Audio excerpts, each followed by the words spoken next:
స్పందన చాలా నీరసంగా, మొక్కుబడిగా లేదా సందేహాస్పదంగా ఉంది. ట్రంప్తో ఏ విధంగా కూడా మనం ఘర్షణ వద్దు, కనీసం భిన్నాభిప్రాయం, మనం భిన్న స్వరం వినిపించకూడదు, ఏదో నెమ్మదిగా సరిపెట్టుకోగలమని వీళ్ళు భావిస్తున్నారు. కానీ ట్రంప్ వ్యవహార శైలి తెలిసిన వాళ్ళు ఎవ్వరూ అలా అనుకోవటం లేదు. మీరు ఇందాక చెప్పిన సుంకాలు, టారిఫ్స్ విషయానికి వస్తే బ్రిక్స్ దేశాలను అతను ప్రత్యేకించి టార్గెట్ చేస్తున్నాడు. మనం ఉన్నాం బ్రిక్స్లో ఉన్నాం, బ్రెజిల్లో ఉన్నాం మళ్ళీ.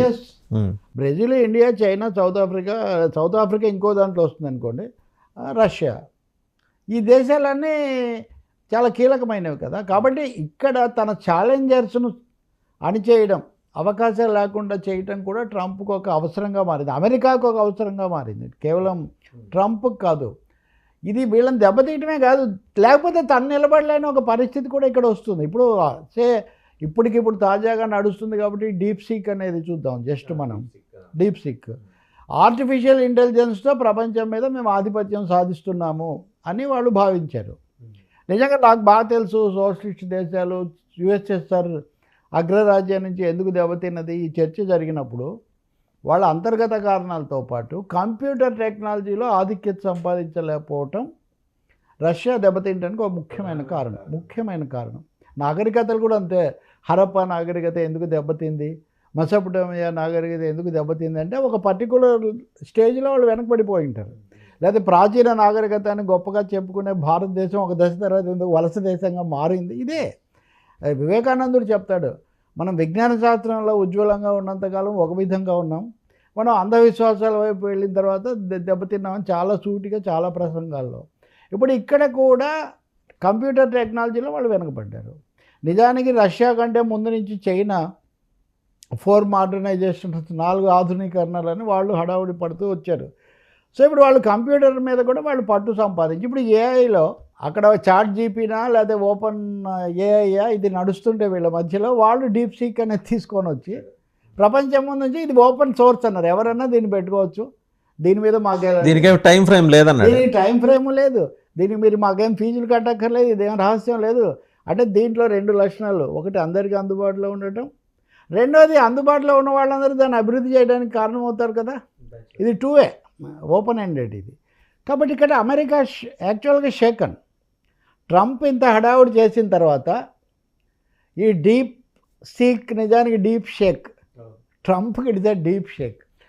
ఇప్పుడు మళ్ళీ కొత్త ఇంకా పెంచవచ్చు అతను. మీరు చూస్తే నిన్న అమెరికాలో వాషింగ్టన్ దగ్గర విమాన ప్రమాదం జరిగితే ఎంత ఘోరంగా మాట్లాడాడంటే అతను ఏవియేషన్ సెక్టార్లో విదేశీయులను తీసుకున్నందువల్ల ఈ ప్రమాదం జరిగిందని థియరీ అనమాట. అంటే ఏం చెప్పినా ఆవేశంలాగా మీరు ఏం చెప్పినా కానీ అప్పుడు రాయిటర్స్ విలేకరు ఎవరో ఒక ఆయన అడిగాడు, యాంకర్ అడిగితే I don't think this is a smart question అన్నాడు అంటాడు. ఫస్ట్ ఏమడిగారంటే ఈ యాంకరు, అసలు చచ్చిపోయింది ఎవరు అనేది కూడా మీరేమి తెలియకుండానే మాట్లాడుతున్నారు, బహుశా అంటే ఎవరైనా ఉండొచ్చు అనే ఉద్దేశం. అంటే నేను కావాలంటే మీకు ఆ లిస్ట్ పంపిస్తాను అది ఇది అని చెప్తూ ఇదేం స్మార్ట్ క్వశ్చన్ కాదు, అసలు మీరు ఇలా అయిపోయారేంటి, మీరు ఇలాంటి ప్రశ్నలు వేస్తున్నారేంటి అని ఆ యాంకర్ మీద పడ్డారు.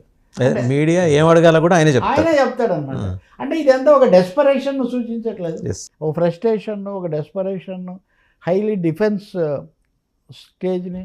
మోదీ దీని అంతటిని మారుస్తారంటే utmost you may expect a couple of clippings, క్లోజ్గా ఉన్నవి లేదా చేతులు కలిపినవి, పరస్పరం పుష్పగుచ్చాలు, భారతదేశం నుంచి తీసుకెళ్ళిన మామిడి పళ్ళు అందించారు. అంతకు మించి మోదీ ఏదో ట్రంప్ను ఏదో దారిలో పెడతాడు అనుకోవటము, అదే ఒకవేళ గిడితే అది వాళ్ళ మధ్య ఉన్న అండర్స్టాండింగ్ అనుకోవాలి. అంతకు ముందే ఒకరికొకరు ప్రచారం చేసుకున్నారు కాబట్టి. కానీ ఎకనామిక్ అండ్ ఫైనాన్షియల్ టర్మ్స్లో మటుకు మోదీకి ట్రంప్ ఆఫర్ చేసేదేమీ ఉండదు. తాజాగా ఈరోజే నిర్మలా సీతారామన్ బడ్జెట్ ప్రవేశపెడుతూ మన జీడిపి గ్రో అది 6.4% అంది. నిజానికి ఇది వీళ్ళు చెప్పుకున్న 7 అవన్నీ చాలా తక్కువగా ఉంది. ఇలాంటి స్థితిలో టారిఫ్స్ కనుక పెంచితే అమెరికా, భారతదేశానికి అది చాలా పెద్ద దెబ్బ. యువత తిరిగి రావడం, వీటన్నిటి వల్ల ఇందులో ప్రాక్టికల్గా వచ్చే సమస్యతో పాటు సైకలాజికల్ షాక్. ఇప్పుడు అమెరికన్ పాపులేషన్ మొత్తం మీద చూస్తే 60 లక్షల మంది ప్రవాస భారతీయులు ఉన్నారు. అవును.